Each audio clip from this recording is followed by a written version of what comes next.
காலையிலேருந்து நல்ல மழை பெஞ்சிக்கிட்டே இருந்துச்சு. சண்டே தானே கொஞ்சம் லேட்டாக எழுந்திரிக்கலான்னு நினச்சாக்க, அன்னைக்கு தான் நம்மளுக்கு சீக்கிரமாக முழிப்பு வந்துடும். சரி போய் டீ போடலான்னு சொல்லிட்டு ஜன்னலை திறக்கிறேன். சூப்பராக மழை பெஞ்சிட்டு இருந்தது. மழையை பார்க்கும்போதே மனசெல்லாம் அப்படியே குளு குளுன்னு ஆயிடுச்சு.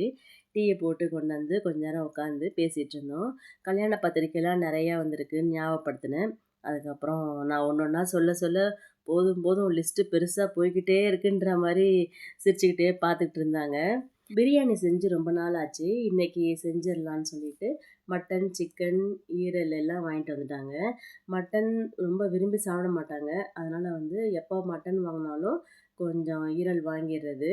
எல்லாத்தையும் நல்லா வாஷ் பண்ணி எடுத்து வச்சுட்டேன். தக்காளி, வெங்காயம், இஞ்சி, பூண்டு, புதினா எல்லாத்தையும் ஆஞ்சி க்ளீன் பண்ணி வச்சாச்சு. அதுக்கப்புறம் முட்டை தோசை தான் செஞ்சுருந்தேன் காலைல டிஃபனுக்கு. அதை சாப்பிட்டு இவங்க கிளம்பிட்டாங்க. கொஞ்சம் வேலை இருக்குது, மத்தியானம் வர முடியாது, நீ சமைச்சிட்டு போட்டு விட்டுருப்பா அப்படின்னு சொல்லியிருந்தாங்க. போங்க போங்க, நான் சூப்பராக சமைச்சி நீ கொடுத்து விடுறேன் அப்படின்னு சொல்லிட்டு எல்லாமே செய்ய ஆரம்பிச்சிட்டேன். மட்டன் கோலா உருண்டை செஞ்சு ரொம்ப நாள் ஆச்சு. அதுவும் இன்றைக்கி செய்வோன்னு சொல்லிட்டு பாதி மட்டனில் பிரியாணியும் கொஞ்சம் மட்டன் எடுத்து கோலா உருண்டைக்கும் ரெடி பண்ணி வச்சிட்டேன். எண்ணெய் நல்லா காஞ்சதும் பட்டை, கிராம்பு கொஞ்சம் அந்த மசாலா ஐட்டம்லாம் கொஞ்சம் போட்டுட்டு இஞ்சி, பூண்டு, பச்சை மிளகா நம்ம எவ்வளோ செய்கிறோமோ அதுக்கு தகுந்த மாதிரி பச்சை மிளகா, அதுக்கப்புறம் மெயினாக உடச்ச கடலை கொஞ்சம் போடணும். தேங்காய் ரொம்ப வேண்டாம், கொஞ்சமாக தேங்காய் சேர்த்துக்கணும். எல்லாத்தையும் சேர்த்து கொத்தமல்லி, கருவேப்பிலை இருந்தால் அதுவும் போட்டு அரைச்சிக்கணும். எலும்பு இல்லாமல் வேக வச்ச மட்டனையும் இது கூட சேர்த்து அரைச்சி வச்சுக்கணும்.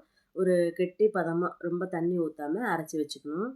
தேவையான அளவு உப்பு சேர்த்துட்டு நல்லா கலந்து விட்டுட்டு சின்ன சின்ன உருண்டையாக பிடிச்சி வச்சுக்கணும். எண்ணெய் நல்லா காஞ்சதும் சிம்மில் போட்டு நல்லா வேக விடணும். ஒரு பக்கம் நல்லா வேகணும். மேலே வந்து மொறுமொறுன்னு இருக்கும், உள்ளே பார்த்தீங்கன்னா சாஃப்டாக இருக்கும். டேஸ்ட்டு வேறு லெவலில் இருக்கும். ட்ரை பண்ணி பாருங்கள். ஈரல் வறுத்துட்டு கொஞ்சம் மட்டனை பிரியாணிக்கு போட்டுட்டு கொஞ்சம் மட்டனை தொக்கு மாதிரி வச்சுட்டேன். எல்லாம் முடிச்சுட்டு பிரியாணியை தாளித்து விட்டேன். கரெக்டான பதத்துக்கு வந்துருந்துச்சு பாருங்கள், சூப்பராக இருந்துச்சு. சிக்கன் வந்து மசாலா தடவி எடுத்து வச்சிட்டேன். நல்லா ஊறிக்கிட்டே இருந்தது. சாதமும் கொஞ்சம் ரசம் வச்சுட்டு சிக்கனை பொரித்து எடுத்துகிட்டு எல்லாமே ஒரு 1:30க்குள்ளே முடிஞ்சிருச்சு. சரி லஞ்ச் பாக்ஸ்லாம் பேக் பண்ணிவிட்டு போர்ட்டருக்கு புக் பண்ணுவோன்னு சொல்லிட்டு புக் பண்ணிக்கிட்டே இருந்தேன். புக்கே ஆகவே இல்லை, நல்ல மழை இல்லை. அப்புறம் ஓலா பைக்குக்கு பண்ணால் அவங்க பார்சல் எடுத்துகிட்டு போக மாட்டேன் அப்படின்னு சொல்லிட்டாங்க. டைம் வேறு ஆகுது, இவங்க ரெடி ஆகிடுச்சான்ட்டு ஃபோன் பண்ணிக்கிட்டே இருந்தாங்க. அப்புறம் சரி ஏதோ போட்டு விடுறேன் அப்படின்னு சொல்லிட்டு சரி ஓலா ஆட்டோவுக்கு ட்ரை பண்ணுவோம் அப்படின்ட்டு பண்ணி பார்த்தேன். அப்போது புக்கு போகாமல் பார்சல் மட்டும் கொடுத்தா என்ன சொல்லுவார் தெரியலேன்னு சொல்லிட்டு கிட்ட போய் தம்பி இந்த மாதிரி சாப்பாடு மட்டும்தான்ப்பா கொடுக்கணும், கொண்டு போகிறீங்களா அப்படின்னு சொல்லி கேட்டேன். அப்படியாக்கா அப்படின்னு சொல்லிட்டு கொஞ்ச நேரம் யோசித்தாங்க. சரி கொடுங்கக்கா கொண்டு போய் கொடுத்துட்றேன் அப்படின்னு சொல்லிட்டு கொண்டு போய் கொடுத்துட்டாங்க. நானும் எக்ஸ்ட்ராவாக காசு கொடுத்துருங்க அப்படின்னு சொல்லியிருந்தேன் இவங்கக்கிட்ட. அதே மாதிரி கொடுத்துட்டாங்க. நல்ல முகம் தெரிஞ்சவங்க கிட்ட வேலை சொன்னாலே ஓடி ஒளிகிறவங்க இருக்காங்க. ஆனால் யாருன்னே தெரியாது.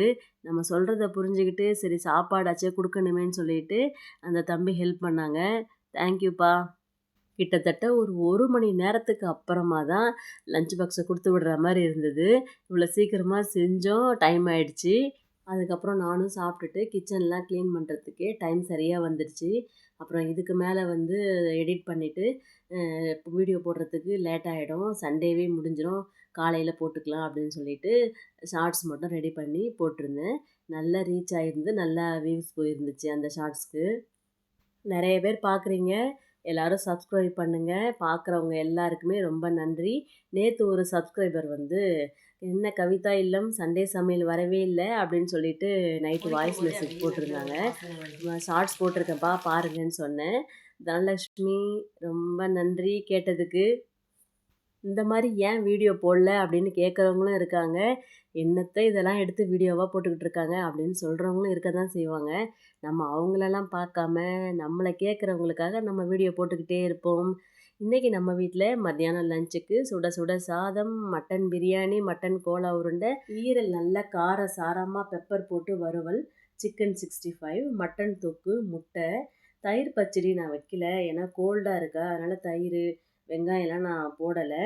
இதெல்லாம் சாப்பிட்டு முடிச்சுட்டு பிரியாணி இதெல்லாம் சாப்பிட்டுட்டு கொஞ்சம் ஒயிட் ரைஸ் போட்டு ரசம் ஊற்றி இந்த தொக்குங்களை வச்சுக்கிட்டு சாப்பிடும்போது டேஸ்ட்டு சூப்பராக இருந்துச்சுங்க. ஓகே பாய், நெக்ஸ்ட் வீடியோவில் பார்க்கலாம்.